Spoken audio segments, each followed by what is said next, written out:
Bonsoir à toutes et à tous, merci d'être venus aussi nombreuses et nombreux chez Caribe ce soir pour accueillir une nouvelle fois quand même Sébastien Dubinski.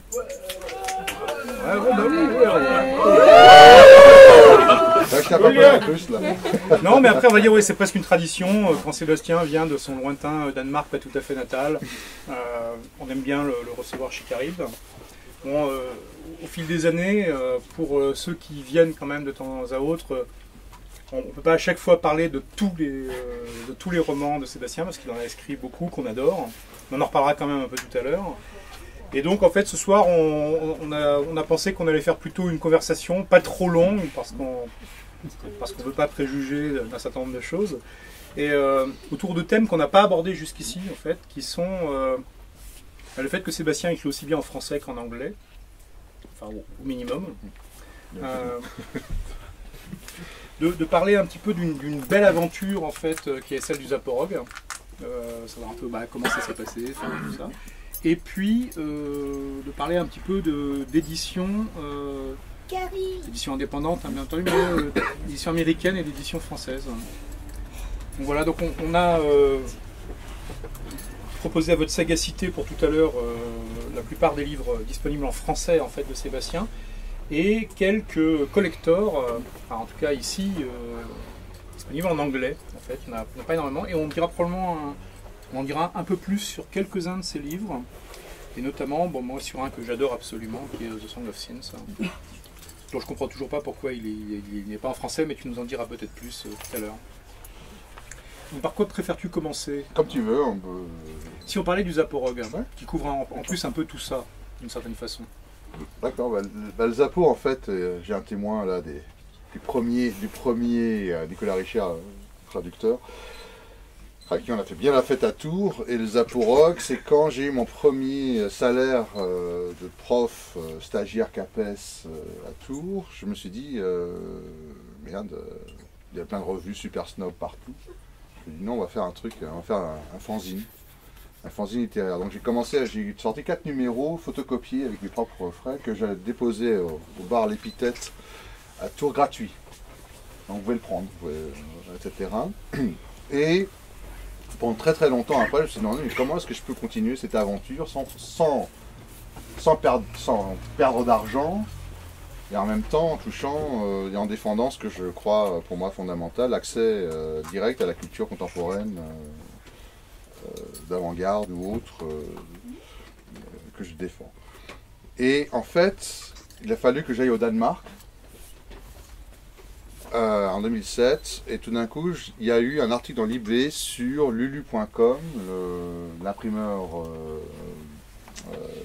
canadien, qui proposait c'était pour l'autopublication, qui proposait à ses serveurs, on pouvait donc mettre des textes, etc., les faire publier, soit télécharger gratuitement ou télécharger contre de l'argent, soit ce qu'on appelle impression à la demande, c'est ça, soit on pouvait obtenir les textes comme vrais, comme ça, comme imprimés, etc.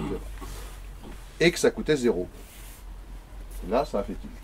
Je me suis dit, au lieu de me publier, moi, c'est pas mon truc, publions les autres dans ce système-là. Et donc au début, il y a Lionel, il y a d'autres. J'ai commencé par publier des amis que je trouvais intéressants. Et j'ai doublé l'édition par une revue qui sort annuellement. D'ailleurs, le prochain numéro va sortir, je ne sais pas quand, il va sortir quand j'aurai le temps de le faire. J'ai des super textes, des super illustrations. Moi, juste, ça sera quel numéro? Parce que 17. C'est quand même impressionnant. Enfin, 17 numéros. Ouais. Et peu à peu, c'est pas du tout connu le Zaporog, mais en même temps, ça attire des gens. Alors moi je tiens à le dire pour ceux qui ne connaîtraient pas le Zaporog, donc après on dira comment elle est disponible, enfin comment on peut se la procurer bien entendu, mais il ne faut pas s'imaginer une revue plaquette élégante en papier glacé de 35 pages. Hein. C'est plutôt 400, 500 parfois pages. Hein, où il y a... Parfois pas. Parfois c'est très... Ouais, mais il y a vraiment de la matière, quoi. C'est très impressionnant. J'ai publié Marie Simon le premier. Il y a beaucoup j'ai pas d'a priori. J'ai pas d'a priori, il faut que ça me plaise. Faut pas... Alors, il faut que ça me plaise. Là aussi c'est stupide parce que j'ai publié aussi plein de textes que j'aime pas. des images que j'aime pas, mais que je trouve intéressantes. Et je trouve que ça, c'est super important d'être ouvert de cette manière-là. C'est-à-dire que si c'est juste que ce qui me plaît, bah, ça va me ressembler.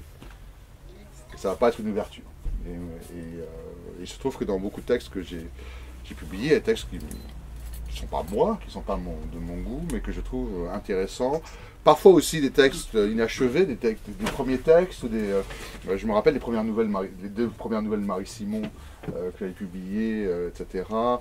C'était encore en travail par rapport à ces deux romans suivants, etc. Je prends son exemple parce qu'elle vient de sortir un très bon roman chez Léo Cher, que je viens de lire. Et donc c'est un atelier. C'est un atelier libertaire, donc gratuit. Et on peut, pour tous il y a plusieurs langues. Alors par contre, je ne publie pas de traduction. Je n'ai pas les moyens, je n'ai pas le temps, etc. Et si on propose des traductions, il faut avoir l'accord des auteurs ou des éditeurs. Et ça, généralement, c'est assez compliqué. Donc, mais je publie en anglais, j'ai publié en anglais, en grec, en allemand, en danois, enfin donc dans plusieurs langues. Là très récemment, Zaporog, j'ai publié, je suis très content d'ailleurs, toute une flopée de nouveaux poètes indiens, pas hindous mais indiens d'Inde. Et il se trouve que tous ces poètes, je ne savais pas, mais sont à l'avant-garde de la protestation contre Modi. Les nationalistes, etc.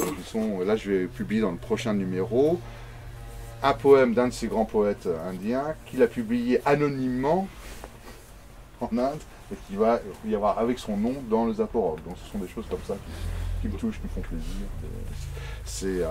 Alors oui, c'est une édition militante, culturelle, pas forcément politique. Je publie de tout de ce côté-là, mais aussi ce qui est important pour moi, parce qu'on en parle peu, mais c'est les portfolios.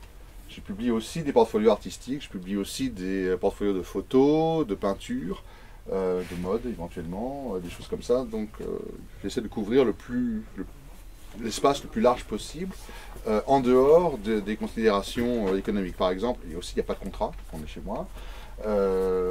L'écrivain garde tous ses droits, et si un autre éditeur trouve le texte intéressant, à ce moment, je le retire de ma liste et j'ai eu 22 textes qui ont été publiés ailleurs dans les 8 ans d'existence. Zaporog, ce qui me fait très plaisir. Et du coup, dans ces cas-là, tu les retires des anciens numéros du Zaporog? Ah non, quand c'est dans ma revue, ça c'est de nouvelles, ça c'est le problème du... Moi je dis, s'il n'y a pas de problème à republier quelque chose qui a déjà été publié, je parle des romans, je parle de textes. Il y a 22 textes entiers qui ont été republiés chez d'autres éditeurs.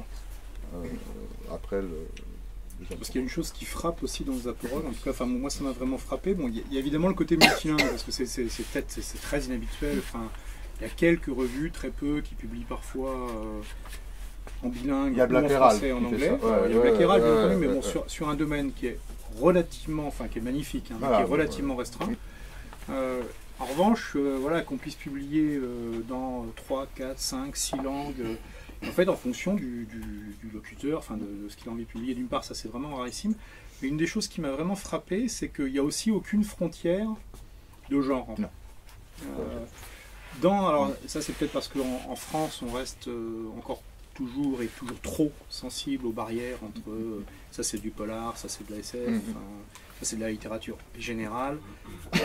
Mais je trouve que le Zaporog, alors c'est peut-être aussi un petit peu à l'image de ce que toi tu écris, mais navigue allègrement en fait entre les genres, et y compris, ce qu'il a en fait encore une spécificité, c'est qu'il met énormément une grosse part en fait de chaque numéro du Zaporog consacré à de la poésie, et de la poésie en vers, qu'il soit rimé ou libre.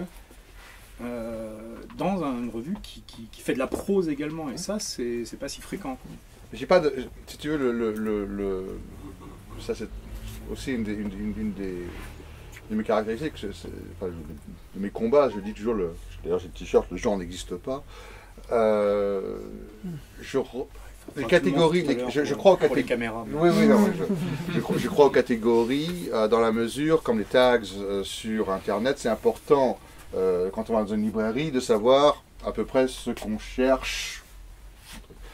mais aucun genre... Everything you like. Exactement, mais aucun genre n'est définitif, et surtout j'ai un gros problème comme juif, c'est que dès que la culture est associée au biologique, je cale, je stoppe. Donc là je serais plutôt baudelairien, la culture c'est un artifice, c'est une construction. Et par conséquent, c'est un mécano complexe avec différentes choses. Et si on commence à... Et d'ailleurs, je demande toujours, quand j'ai des textes en titre et des textes ambivalents, ça peut être poétique, ça peut être prosatique, je ne sais pas comment dire, ou quoi que ce soit, je demande parfois à l'écrivain ou à l'écrivaine si je dois mettre une catégorie ou pas. Parce que ça c'est important de ne pas forcer le texte dans un aspect. Pour ça, souvent, vous allez voir sans titre ou 3 textes de, parce que justement, l'écrivain ou l'écrivaine a refusé de définir son et moi, ça me pose mais absolument aucun problème. Et je pense aussi que d'abord, on n'a pas une identité, on a des identités, et que les textes, la fiction reflète ça. Je veux dire, enfin la fiction ou la poésie, le théâtre ou tous les autres domaines. Je pense que c'est Jean-Louis Amsel qui disait que les problèmes d'identité ne se posent que lorsqu'on ferme les frontières. Et ça, je suis tout à fait d'accord avec ça. Et les aporoques, c'est un peu le comment ça s'appelle le terme de boroughs, interzone. C'est un peu une interzone, zone internationale où tout le monde et jusqu'à maintenant, bah écoute, tout va bien. Hein. Et qui donne aussi un sentiment, alors ça je ne sais pas quelle est l'influence du support, enfin le Zaporo justement avec la liberté qu'il procure et qu'il revendique, ou alors quelle est ton influence en tant qu'éditeur, rédacteur en chef, même discret, hein, comme tu disais, mais parce qu'on voit aussi au fil des numéros certains des auteurs qui s'essayent aussi ou qui n'hésitent pas justement, ce qui n'est pas si fréquent, à changer de forme, à faire un poème, à faire une nouvelle. Alors, ce qui est amusant, c'est que j'ai souvent des écrivains qui m'envoient, enfin pas ceux qui me connaissent depuis un bout de temps, les naïfs, mais d'autres qui m'envoient des textes et qui me disent est-ce que ça te gêne si je t'envoie des poèmes? Ou est-ce que ça te gêne si je t'envoie un extrait d'une pièce de théâtre? Non, je comprends la question. Mais par contre, je dis, mais par contre, si tes poèmes sont pas bons, ou pas bon, c'est une question de valeur, mais j'aime pas la redite. Mais il y a quand même une question de valeur, faut pas. Oui, il y a une question de valeur, mais la valeur, elle est pour moi, elle est surtout dans ce, si ça me rappelle quelque chose d'autre qui a déjà été fait plusieurs fois, ça m'intéresse pas. Mais si ça me rappelle quelque chose d'autre qui a été déjà fait, mais d'une manière différente, oui, là, ça m'intéresse. C'est comme ça, c'est pour ça que je publie aussi des poèmes rimés, des choses comme ça. Je dis, ça va emmerder les gens. ça c'est bien. ça va décaler, ou des romans sentimentaux. Bougeons, restons pas coincés dans le poème rimé is the new punk rock. Oui, non, tout à fait. Donc cette espèce et c'est totalement réfléchi. Et par contre, j'ai aussi une chose par rapport à la revue. J'ai beaucoup de gens que j'ai publiés dans mes revues qui sont là ce soir, ils le savent. C'est que si vraiment, enfin, quand on a un échange, etc., ils sont systématiquement acceptés dans les prochains numéros. S'il y a des corrections à faire, c'est quelque chose, je le dis. Mais je suis aussi une revue qui suit les écrivains. Ou les poètes, ou les gens de théâtre. Je déteste ces espèces de snobisme. On a connu un certain nombre de revues qui acceptent le premier texte, et le deuxième, non, c'est pas bien. Comme c'est difficile. Non, si j'ai aimé ce que vous avez fait une fois, peut-être que la deuxième fois sera, ou la troisième, sera aussi oui, j'en sais rien. J'ai pas d'a priori. Donc il y a souvent des noms qui reviennent. Bon, il y a Jerry Wilson que je suis depuis, que je mets systématiquement en premier dans mes. En revanche, c'est intéressant. Ça veut dire que si le premier texte a passé une barrière, enfin qui était personnelle, tout à fait. Qualité, comment tu vas avoir d'une certaine façon un peu plus de mensuétude pour le deuxième ou le troisième? Ou moins, mais bon, je suis moi-même écrivain. Enfin, je crois. je sais très bien que mon travail, il n'est pas stable. C'est un travail qui se métamorphose, qui se transforme, le deuxième texte que je vais publier du même est peut-être pas même, exactement le même ou dans le même. C'est ça qui est intéressant. C'est ça qui est intéressant. Si c'est plusieurs fois le même, à moins que ça soit comme du Proust ou quelque chose de très solide, bon, ok. Mais je pense que c'est aussi. Moi, j'aime bien les gens qui. Là, il y a Andreas Becker, là, qui est quelque part, je ne sais pas, là, et dont le dernier roman vient de sortir, où il y a Escroc aussi, Pierre Escroc, là, il est là, quelque part juste devant moi. Les exemples sont quelques exemples, sont deux ou trois exemples. Il y a Ole que j'ai publié, il y a aussi Yann que j'ai publié, il y a André dont j'ai publié à la fois les traductions et les créations. Il y a Laurent aussi. Sonia, je t'attends quand tu veux, etc., etc. Et si j'en oublie, excusez-moi, il y a Monique là-bas, il y a Agathe. Et justement, ce sont des gens souvent qui m'ont envoyé des textes différents. Ou des textes qui pouvaient... Ah, mais je me rappelle, oui, je peux pas le placer. C'est un texte, je ne peux pas le publier ailleurs, je voudrais le mettre aux aporogues. Très bien, c'est ça, c'est exactement l'endroit pour ça. Exactement l'endroit pour ça. Par contre, ce qui est amusant, c'est que tous les gens qui sont là, je les ai acceptés, ils pensent que je suis super sympa. Mais je refuse énormément. Il y a un autre côté, je suis toujours poli. Je dis toujours que c'est une question de goût personnel et une question de choses. Mais je refuse beaucoup. Et si un numéro doit faire 500 pages et 500 bons textes, très bien. Si le prochain numéro va faire beaucoup moins, parce que j'ai eu des très bons trucs, puis j'ai eu d'autres trucs, qui m'ont pas touché. Mais c'est pas parce qu'ils ne me touchent pas à ce moment-là que la personne ne peut pas me renvoyer quelque chose plus tard qui fonctionne. Là, je veux dire, je suis pas... Il n'y a pas tricard, quoi. Enfin, sauf si c'est nazi ou je sais pas quoi. Mais... Ah, j'ai eu des textes d'un racisme absolument... Je dis, mais les mecs... Mais ça, c'est le problème du nom. Parce que Zaporog, comme c'est des Cosaques, on a des ultra-nationalistes à la con qui vont commencer à vous envoyer des trucs. On va tuer tous ces anarchistes. Il y avait une lecture un peu dévoyée du grand-père de Coste. Voilà. Sur Twitter, il y a beaucoup de mouvements ukrainiens nationalistes qui m'ont demandé d'être ami auxquels j'ai jamais répondu. Alors, cet aspect-là, moi je suis fasciné par comment s'est fait la boule de neige au début, parce qu'une fois qu'on est à 8, 9, 10 numéros, que ça sache justement qu'il y a un endroit qui existe où on peut proposer des textes et où il y aura certes une exigence, mais qu'en revanche il y a un tas de frontières habituelles en revue qui n'existeront pas, justement qu'il y a une énorme ouverture.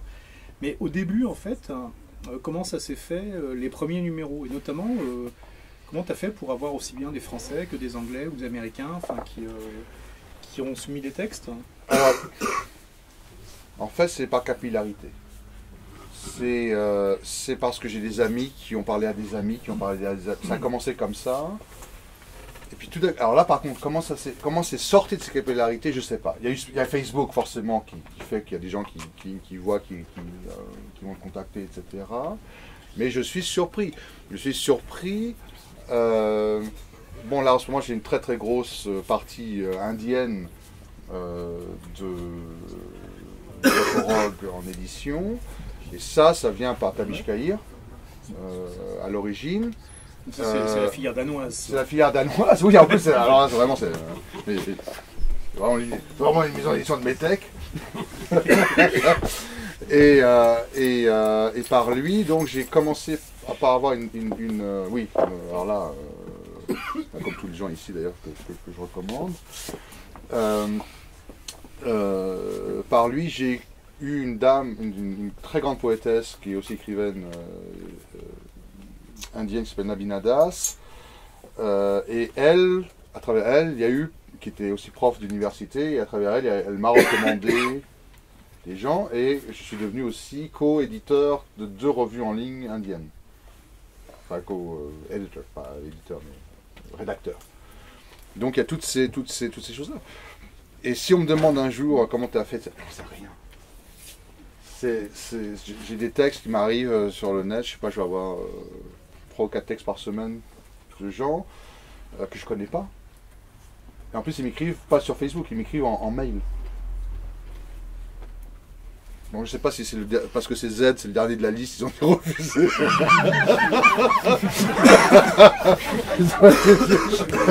Qu'après moi, il n'y a plus rien. Mais en tout cas, c'est assez surprenant, quoi. Donc je suis désolé, c'est une réponse là de Normand. Je sais pas.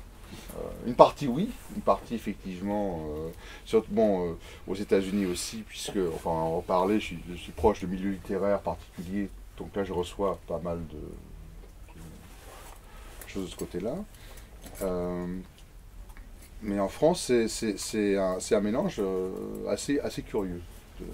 Si on regarde les noms, il y a pas mal d'inconnus que je publie d'inconnus pour vous, d'inconnus pour moi. Je ne sais pas qui c'est. J'ai juste leur texte.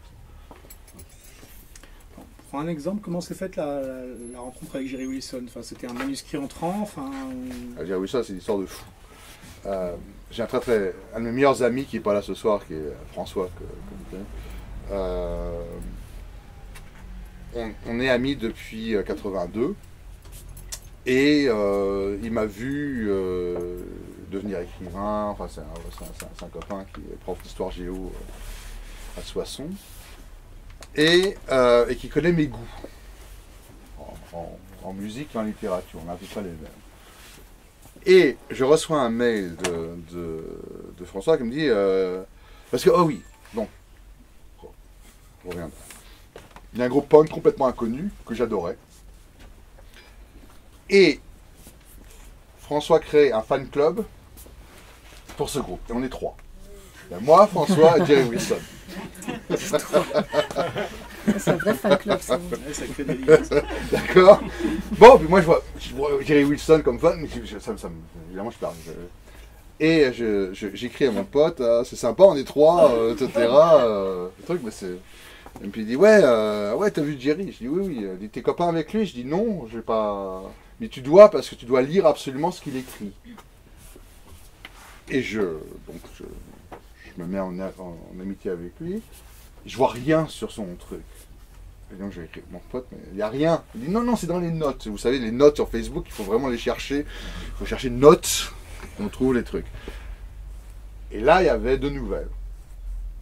Je dis, mais c'est génial. C'est génial. Et donc, je le contacte. Et il me dit, c'est incroyable que tu me contactes parce que j'allais les enlever. Parce que j'ai eu 0 réponse sur le truc. Et je me suis dit, je ne serai jamais écrivain, c'est raté, etc. Et donc, vraiment, la dernière... Mais c'est vraiment vrai, c'est pas de la légende, c'est pas du truc. Et donc, je l'ai pris, donc j'ai commencé à le publier dans la revue. J'ai publié ces nouvelles, ça s'appelait 4 Stories, le premier. Et à l'époque, les éditions Zanzibar débutaient. Le directeur des collections a lu le truc et trouve ça extraordinaire. Donc on a publié. Et donc là, je suis en négociation avec le Serpent à Plume pour republier ces recueils sous un autre nom. En plus, Jerry, c'est un travailleur fou furieux. Il a réécrit toutes les nouvelles. Elles sont plus longues. Il y a 4 ou 5 nouvelles en plus. Donc ça serait un nouveau. Donc je croise les doigts pour que ça se fasse. Parce que c'est vraiment, pour moi, un des plus grands écrivains américains vivants. Les exemples que j'ai pu lire, enfin, qui sont moins de visibilité, mais enfin, entre ce qui était dans la revue et puis ce qui, il y a aussi ce qui est passé en effraction. Ouais, en effraction. Vous pouvez regarder sur effraction. Bon, on doit avoir quelques cartes postales qui restent là, qui sont parfaitement téléchargeables, mais il y a vraiment ce côté, enfin, d'un mélange de... Enfin, évidemment, si je le dis en 2 phrases, ça va simplifier à mort, mais il y a vraiment une espèce de sens de la solidarité des déshérités d'Amérique du Nord, ce qui est une toute autre histoire quand même que on le sait, mais que les déshérités d'Europe, parce que quand on passe du mauvais côté de la frontière en Amérique du Nord, ça va beaucoup plus vite et beaucoup plus loin qu'en Europe. Il n'y a pas les filets, même s'ils sont un peu attaqués, nos filets, mais enfin, ils existent quand même un peu. Et en même temps, il y a ce côté ça passe dans des parcs naturels, donc il y a la présence de la nature, avec tout ce que ça a de magnifique, et puis tout ce que ça a de raide aussi, parce que l'hiver, la neige et tout, et donc ça crée une espèce de mélange assez inhabituel et vraiment magnifique. Donc j'ai été complètement séduit par ce qu'il a... Là, je dis toujours que c'est un mélange de Bukowski et de Steinbeck. C'est-à-dire que ça a le côté horrible et dégueulasse et obscène parfois, mais pas obscènes, pas au sens de volontaire, au sens des situations, parce que Jerry n'occulte rien. La mer de gelée qu'on enlève, qu'on grille, etc. Truc. Et en même temps, il y a effectivement cette humanité militante, d'ailleurs comme Burroughs, c'est assez curieux, qui est l'amour, dans sa forme la plus absurde et la plus forte. Donc vraiment, Jerry Wilson, vous gardez les yeux ouverts, j'espère que ça va sortir, ou ça va démarrer avec ça pour la plume. Alors je change un petit peu de sujet, enfin bon, ça ne s'éloigne pas tant que ça du Zapporov, mais moi j'étais curieux de savoir, donc toi tu écris des textes directement en anglais, enfin alors de la poésie, mais aussi de la prose, et tout. Alors comment ça se passe le fait que tu choisisses d'écrire d'abord en anglais ou en français? Est-ce que, quand il y a un éditeur américain, que ça passe en français ou pas, quand il y a un éditeur français, que ça passe en américain ou pas, comment tout ça, cette espèce d'alchimie entre les deux langues et les deux univers se fait? D'abord, je crois que là où je vis, c'est important. Quand j'étais en France, la langue principale, c'est le français. Donc, les sonorités, les rythmes, les idées sont liés plutôt à la littérature française ou, comme je dis, à la littérature que je lis en traduction, que je lisais en traduction. Au Danemark, c'est une langue germanique, c'est beaucoup plus proche de l'anglais. Donc je suis beaucoup plus éloigné du français, même si je l'enseigne, à merveille.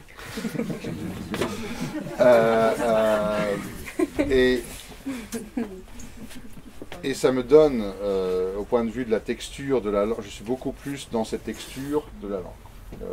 J'ai pas écrit de prose en français depuis... la dernière, c'est Keynes. Donc ça doit faire 5 ans que j'ai écrit en français de la prose. Toute ma production récente, c'est uniquement anglo-saxon. Juste, ton roman policier, de l'Écaillé, était d'avant Keynes? Non, t'as raison. C'était à peu près pareil. Peau d'orange, etc. Ce sont des anciens textes qui sont ressortis chez Fraction. C'est un problème pour me demander des trucs. Moi, j'ai rien. J'ai un roman chez Losfeld. On va voir si ça va sortir ou pas. Ça dépend. J'en profite qu'on mentionne ces nouvelles novellas, intermédiaires. Elles sont quand même plus que ce qu'on appelle short story en général. Elles sont plutôt dans la zone de la novella. Mais que ce soit Peau d'orange ou que ce soit, moi, un fétiche qui est la bataille de course, c'est des textes que je trouve incroyables parce qu'il y a une façon de s'appuyer sur quelque chose qui n'est pas du tout un prétexte, mais qui est complètement inattendu pour faire un travail. Moi je trouve être un travail avant tout de lien social et de lien amoureux, mais qui attrape le lecteur ou la lectrice par un endroit vraiment inattendu. Et c'est assez magnifique. Donc si jamais vous ne connaissez pas ce texte, vraiment, ne vous en privez pas. Merci. Mais pour revenir à ta question, j'ai... quand on est bilingue, c'est très difficile de répondre parce que pour nous, c'est logique. Enfin, je veux dire, c'est logique, c'est pas logique, c'est normal. Et en ce moment, j'ai tout un cycle dans ma tête qui est le cycle des city-states, des cités-états, dont tous mes romans, même celui-là que j'ai traduit en français, fait partie, la trilogie babylonienne, qui sont c'est l'univers dystopique, etc. Dystopique. De moins en moins. De moins en moins. Ouais, comme je dis, il a fallu 2 guerres d'Afghanistan et une crise économique pour qu'on commence à comprendre. Et donc le choix, je pense que c'est... alors là, je ne suis pas psychologue, je peux pas m'auto-analyser, mais je pense que ça correspond à les images de soi. Comme je t'ai dit, on est toujours dans la permanence. Et on tourne autour de soi et ça dépend de la lumière. Pour l'instant, ma lumière, elle est anglo-saxonne, elle va rester un bout de temps. J'ai recommencé cette année-là à retravailler des textes en français, mais c'est de la poésie, c'est des textes poétiques, ce ne sont pas des textes... et je pense que si je dois revenir vers la prose française, ça sera plutôt dans le style Keynes, plutôt totalement une rupture de la langue, un peu comme Andreas le fait, mais en moins bien. Enfin, pas ce que toi tu fais en moins bien, moi ce que je ferais en moins bien que toi, non, je précise. Mais je ne me vois pas revenir en français dans un truc classique. Peut-être en traduction, oui, parce qu'il y a Absinthe que j'ai traduit. Juste au cas où certaines parmi vous ne le connaîtraient pas, donc Keynes, c'est vraiment une relecture en fait du mythe, parce que c'est un mythe de Billy the Kid. C'est le mythe qui parle. Mais voilà, à qui on donne la voix, donc bien entendu à partir de documents réels, mais en inventant tous les interstices et en proposant une lecture en fait particulièrement originale et très forte de ce que veut dire Billy the Kid. Donc aussi bien au plan intime, au plan de... c'est quand même un adolescent projeté dans un univers qui est quand même diablement grand pour lui. Ouais. Et en même temps, c'est aussi quelqu'un qui incarne un moment de l'histoire, pas seulement des États-Unis, mais du monde, qui est assez incroyable. Enfin, donc c'est je sais plus, en 95 pages, 80, pardon. C'est assez incroyable. Mais le truc, c'est que ce qui m'intéresse avec Billy the Kid, enfin, pour tous les mythes, c'est ce qu'on croit savoir. Je me bats avec mes étudiants pour leur dire que ce qu'on appelle culture, c'est une illusion. C'est quelque chose qui se modifie tout le temps. Et Billy the Kid, par exemple, une chose qui m'avait vraiment frappé quand j'avais commencé à penser au roman, c'est qu'il n'a jamais attaqué de banque. On imagine comme un gangster, un bandit, il n'a jamais attaqué de banque. C'est extraordinaire. C'est décevant. Oui, c'est décevant. Alors qu'est-ce que je vais écrire, merde? Ma grande sœur, à la Pékin pas, elle est foutue. D'accord. Et donc ça m'a obligé moi aussi à déplacer toute ma vision vers autre chose, qui est le père, qui sont d'autres. Et on s'aperçoit en fait que Billy the Kid, c'est peut-être le seul outlaw à s'être battu pour une justice absurde en laquelle il croyait, et la justice ne croyait pas en lui. Donc c'est un shot de sheriff. I fought the law and the law won. Mais c'est frappant de voir ça. Par contre, ce qui m'amuse, alors ça c'est, j'espère que ça sortira pas d'ici, mais même si c'est un truc, c'est que j'ai écrit donc, une des choses que j'ai complètement inventées, c'est Billy, parce que ça correspondait à un besoin du texte, que Billy adorait lire. D'accord? Et j'ai été interviewé 80 fois à la radio en disant oui, alors Billy qui était un grand lecteur. Bien sûr. Je dis, bon, et c'est attesté. Voilà, c'est foutu. Ou c'est bien, je ne sais pas. Mais c'est comme ça qu'on crée des images qui vont rester, alors que c'est de la pure... je ne sais pas si c'est la pure fiction, mais pour moi c'est la pure fiction. On va ménager un minuscule plan de coupe au cas où on voudrait enlever cette partie-là. Non, tu peux la laisser. Mais non, mais je crois que de toute façon, comme tu l'as dit tout à l'heure, les mythes, parce que ce sont des mythes, ils sont malléables aussi. Non, mais bien entendu. Je veux dire, ils sont nécessairement malléables. Voilà, et il faut rentrer des choses dans les mythes. Et là, il y a un talent pour le faire, je pense. Parce que sinon, il y a des trucs qui ne marchent pas. Puis il y a des choses. C'est ce que j'attaque en anglais, c'est les mythes de la démocratie. La liberté, du choix, enfin des choses du journalisme d'investigation. Du journalisme d'investigation, etc., etc. Et je pense que c'est ça. Que les mythes existent, c'est normal. Toute société a besoin de se créer des images et une sécurité. On a tous besoin d'avoir une maman. C'est la société où ce qu'on imagine, les parents idéaux. Nous, notre rôle d'écrivain, d'artiste, quel qu'il soit, c'est pas forcément de casser, mais de modifier, de jouer avec, de remettre en question. Et ça, c'est justement le dernier. Laurent vient de publier un appel très important sur le soutien à la création des spectacles après la déclaration du Front National. Et effectivement, c'est le droit vite, c'est le besoin vital de se mettre, d'être le poil à gratter des certitudes ou des conventions qui à long terme peuvent être dangereuses justement parce qu'on a perdu le sens du mot original. Alors j'avais une question sur un roman spécifique parce qu'à la fois il est dans une forme de continuum par rapport à la trilogie babylonienne, et lui n'a pas été traduit en français, puis en même temps il s'en écarte, qui est donc Song of Sins. D'abord parce qu'il y a une histoire éditoriale qui a été un tout petit peu compliquée, si j'ai vaguement suivi. Alors moi j'en ai une version. Oui, toi tu as une version collector. Voilà, il y en a une autre. Ouais. La version-là, elle est illégale, c'est ça qui est formidable.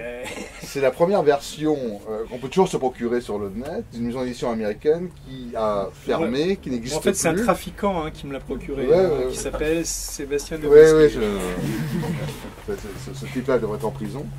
Et elle existe toujours comme édition fantôme, même si les droits ont été rachetés par une autre maison d'édition plus importante aux États-Unis. Donc, mais ça, c'est typiquement moi. Ça, pourquoi faire simple quand on peut faire compliqué? Donc, les deux versions coexistent, mais c'est les mêmes. Il n'y a pas de différence entre eux. On peut dire en deux mots. Enfin, moi, je ne vais pas raconter l'histoire, parce que je vais pas raconter les histoires, parce que sinon, après, à quoi bon lire. Mais bon, oui, on est encore dans cet esprit dystopique. On a une espèce de vrai faux Danemark, c'est le triomphe de la belle démocratie qui est simplement monstrueusement capitaliste. Et tout ce qui est un peu là-dedans, pas complètement aligné, c'est le mal et c'est le danger. Donc il y a des moyens de contrôle sociaux, mais qui sont soft. On n'est pas dans la grande méchanceté. Tout ça est très bien géré. C'est beaucoup plus subtil. Ouais, c'est très géré. Et ça fonctionne. Sauf quand effectivement il y a quelques éléments un peu de... Alors disruption est certainement pas le bon mot, mais enfin des éléments un peu déstabilisants qui se produisent. Et là, certains talents qui sont contrôlables quand on en a besoin sous forme soft, notamment des talents qui sont de l'ordre du hacking, avec aussi une partie de la mythologie du hacking qui est très à l'œuvre là-dedans, donc un truc très post-cyberpunk qui est vachement chouette. Parce que c'est très actualisé, c'est pas du cyberpunk de 1984, c'est du cyberpunk des années 2000, donc il y a autre chose dedans. Et là évidemment quand on commence à avoir besoin en fait de gens qui sont des déviants mais dont le savoir-faire est un peu irremplaçable, là c'est un peu la porte ouverte à... N'importe quoi. Voilà. Et c'est intéressant. Alors ce qui est intéressant aussi, c'est qu'il y a une sorte de géopolitique qui est à l'œuvre, qui n'est peut-être pas le sujet principal, mais qui est là quand même. Il y a des endroits un peu improbables qui apparaissent justement parce que comme on est dans du dématérialisé, il n'y a pas de nécessité d'être nécessairement dans une grande mégalopole super riche. Ça peut se passer dans des endroits un peu bizarres. Et alors, moi je m'étais vraiment demandé en le lisant, mais bon, pourquoi il n'y a pas un éditeur français qui l'a pris? Enfin, au-delà du fait que parfois les gens ils sont un peu fainéants, ça arrive à tout le monde, mais... D'abord, j'ai jamais envoyé. Oh bah alors voilà. Ça explique déjà la moitié, 50%. Et deuxièmement, j'ai absolument pas le temps de le traduire. Parce que tu l'as lu, c'est un texte, enfin, ça fait très prétentieux de dire ça, mais c'est un texte qui en prose est très complexe. Parce qu'il y a plein de niveaux, il y a des cut-ups, le personnage principal est dans la première partie en tout cas est un junkie à une nouvelle drogue qui s'appelle Synth, c'est pour ça que ça s'appelle le Synth, qui est une drogue formidable parce que vous la contrôlez jusqu'à un certain point. C'est-à-dire que vous êtes là, vous voulez halluciner que vous êtes chez Sylvia Beach en 1920, vous êtes à Sylvia Beach en 1920 et quand vous en avez marre, vous arrêtez, vous revenez dans le rêve. Mais le personnage, lui, est tellement accro à cette drogue que la drogue marche toute seule, même quand il n'en prend pas. Et t'en vends? Comment? Ouais, je sais, oui. Si, ça s'appelle la fiction. C'est un peu compliqué à synthétiser, mais ça viendra. On est peut-être déjà. Et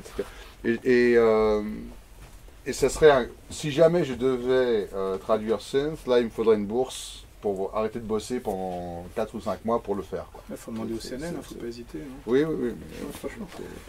Donc c'est une des raisons. Et en plus, comme je dis, je l'ai pas fait circuler, je l'ai pas. Là en ce moment, le domaine anglo-saxon, les domaines sont très très séparés pour moi.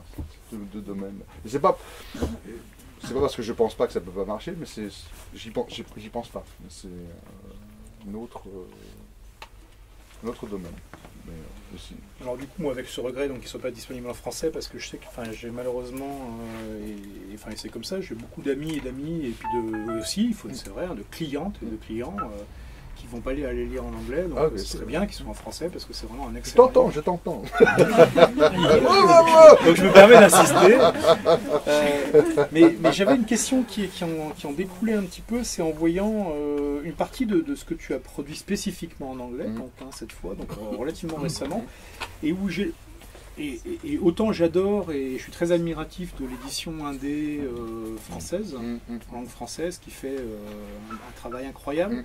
J'ai quand même l'impression, quand je parcours une certaine production indé américaine, qu'il y a plus d'audace. Alors c'est peut-être une raison basique de taille de marché, mais qu'il y a des choses qui sortent aux États-Unis, alors chez des petits éditeurs, qui sortiraient jamais en France, parce que là il y aurait pour le coup même pas la technique. Alors est-ce que c'est une impression d'optique? Parce que je vois quand même, des gens qui. Alors après, il y a des noms aussi d'éditeurs qui fascinent. Hein. Moi, quand un éditeur s'appelle Licky Boot, c'est l'admiration totale. Mais non, mais c'est difficile. Alors, en plus aux États-Unis, je suis en contact avec deux types d'éditions indé différentes. Alors, il y a une édition indé qui ressemble à l'édition indé française aujourd'hui. C'est-à-dire, et c'est pas une critique, mais extrêmement calibrée avec toujours un certain type de titre. Un certain type de electric literature, de revues qui vont lancer ça, et que je trouve moi ennuyeuse. Je suis très copain avec eux, il y a deux ou trois trucs que j'aime bien, Defoe, des gens comme ça que j'aime beaucoup, mais en général c'est toujours les mêmes rengaines, la crise de la trentaine, de machin, on va partir dans la nature, on trouve un ours, bon, etc. Les éditeurs indés fait depuis le cas du Benabar, faut pas exagérer non plus. Non, mais je pleure. Mais ce que je veux dire, c'est qu'il y a cette frange-là, et ce sont des éditeurs qui sont, là je pense à les IFHS, je pense à pas mal de bons éditeurs comment ça s'appelle, $2 Radio, tous ces éditeurs-là, qui eux visent un plus grand marché. Et pour viser un plus grand marché, comme c'est sur le principe du best-seller, si un type de roman marche, on va publier d'autres types de romans dans la même catégorie, d'accord, et il y a des très bons trucs, il y a des trucs moins bons, d'accord. Il y a une autre type d'indé, ça c'est ceux-là par exemple. Bon, indé, ça pourrait être ça, et ça c'est les autres types, Bizarre Paul Press ou des choses comme ça, qui eux, mais Kuwait City. Ouais, exactement. Rien leur fait peur. Et c'est un peu, et pour moi c'est l'équivalent, quand je suis vieux, des labels punk des années 80. Les petits labels punk des années 80, où on s'amusait, ça va durer ce que ça va durer, ça va exploser en vol à un certain moment. Mais tant que ça dure, on se marre, et on publie des trucs. Et moi, maintenant, je lis pratiquement, en anglais en tout cas, que ce genre de littérature-là, et c'est incroyable. Justin Grimble, Gabino Iglesias, plein de gens, Matthew Revert, Matthew Byler, mon ami, c'est un copain qui fait des poèmes de science-fiction d'après des histoires vraies. C'est-à-dire Area 51, tout ça, et il prend toujours le côté humain. Avec des gens qui prennent ça au sérieux. C'est vraiment... Et c'est des poèmes qui font 50 pages. Ça se lit comme de la prose. J'en ai publié deux aux Aporox, si ça vous intéresse, Radius et Wing of Light, qui parle de Nikola Tesla. C'est vraiment... Tesla était incroyable. Donc ces petits éditeurs-là que je suis de très près, alors eux c'est très intéressant, là, quand un auteur commence à devenir connu dans ces trucs-là, c'est les indés qui vont essayer de les prendre, mais en ce moment, je sais pas combien, comme je sais pas combien de temps ça va durer, mais ça marche très très fort. Ça marche très fort. Je ne sais pas si ça marche très fort en termes de vente, mais ça marche très fort en termes d'image. D'accord? Et le Bizarro, qui était mort il y a 5 ans, reprend en ce moment avec d'autres formules, d'autres trucs. Moi, en plus, je suis pas... Alors moi, j'ai une chance énorme comme écrivain, c'est que j'étais adopté par ces jeunes écrivains, cette branche-là, alors que moi, j'ai rien à voir stylistiquement avec eux, mais ils me considèrent comme un grand-père. C'est très bien, c'est très bien. Je suis. Non, mais ça, c'est fragment d'une révolution. Ouais, non, mais exactement. Et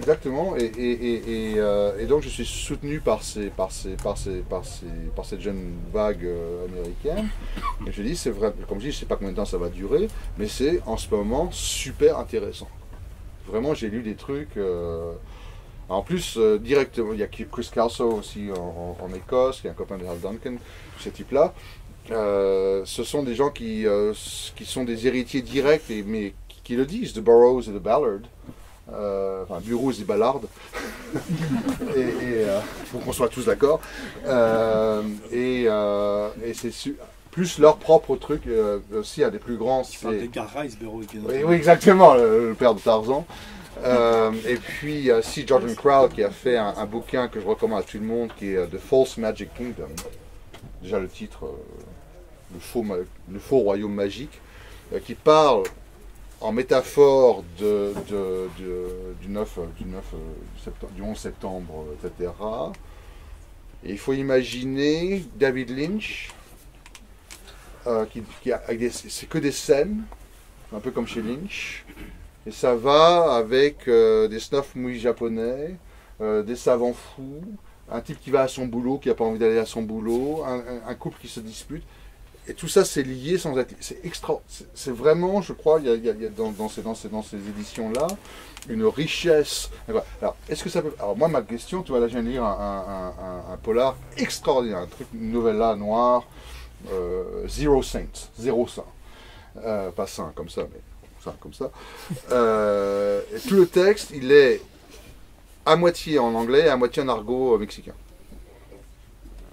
Il n'y a pas une seule note. Moi, je me suis tapé trois pages j'ai dû rappeler mon espagnol de lycée, plus l'argot que je comprends absolument pas mexicain.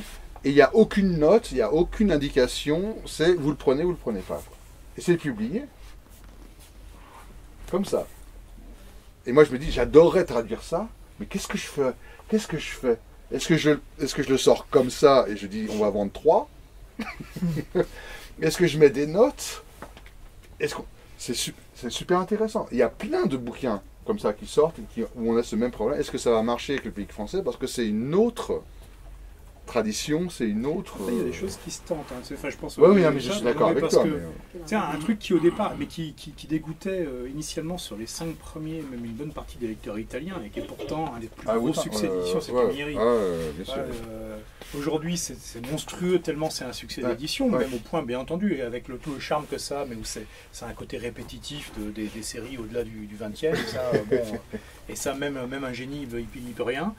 Mais ce qui est marrant quand même, c'est que des Italiens eux-mêmes boudaient Camilleri pendant un bon moment parce qu'il fallait se taper du dialecte sicilien et que le boulot qu'a dû faire Cadrupani de façon évolutive d'ailleurs, en disant au début il a pris les options, puis il y en a certaines qui marchaient, d'autres qui ne marchaient pas. Il a travaillé autour du Marseillais notamment, et puis il a des trucs qu'il a gardés, d'autres... Donc en fait, même sa méthode de traduction a changé au fil des tomes. Et c'est devenu aussi un très gros succès en France, sur un truc au départ qui était quand même complètement improbable, comme une espèce de commissaire sicilien qui parle un peu en italien, mais pas beaucoup, beaucoup en sicilien, puis beaucoup dans un sabir à lui, que personne ne peut comprendre à part lui.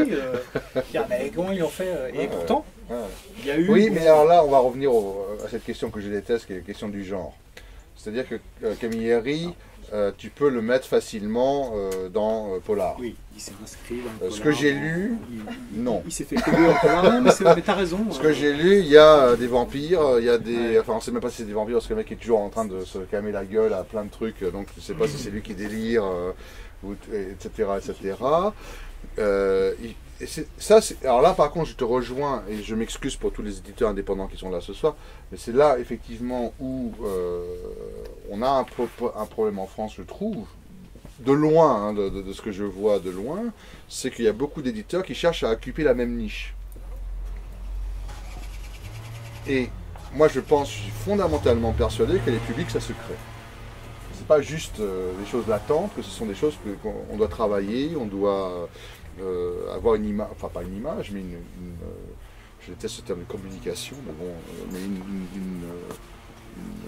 Persistance rétinienne. Oui, une persistance rétinienne, voilà, tout à fait, ça c'est un voit que tu hallucines, qui fonctionne. Et je pense que là, effectivement, c'est là où on peut oser des choses. Hein. Mais c'est aussi une question d'histoire, enfin d'histoire avec un grand H, c'est pas que la musique, pas que le cinéma. Il y a des moments où des choses se passent très très vite, il y a plein de trucs géniaux, puis il y a des moments où...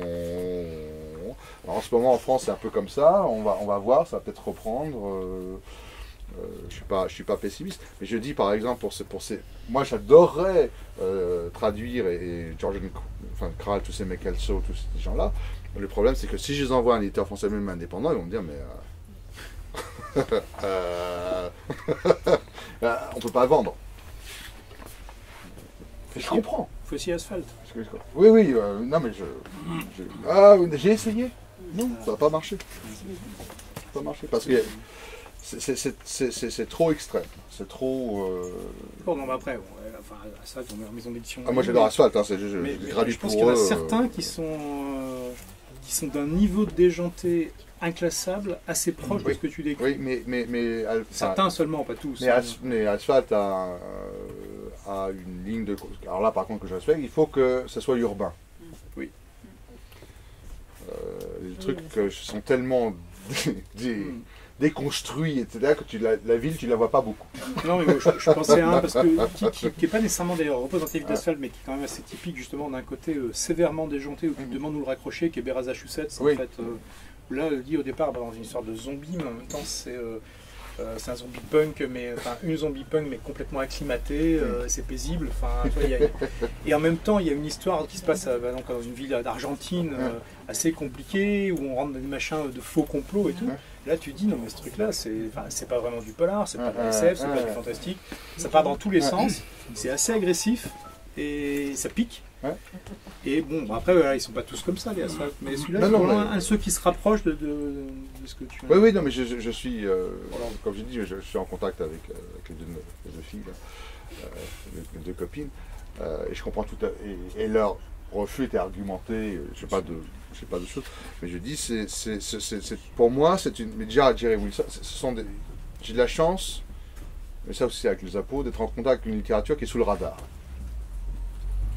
Une fois que le radar les aura un truc, là je peux communiquer des tas de noms et des tas d'adresses intéressants pour ça, mais il faut que ça corresponde à quelque chose. Aux États-Unis, ça, enfin pas moi, mais les éditions, ça correspond de plus en plus à quelque chose. D'accord, ça correspond à des tas de nanas tatouées qui vont poser avec les bouquins, ça correspond à des gens vegans, ça correspond à des multiples subcultures, sous-cultures il y a quelque chose. Ça correspond à Bernie Sanders, ça correspond à tout ce mouvement que personne n'a vu venir.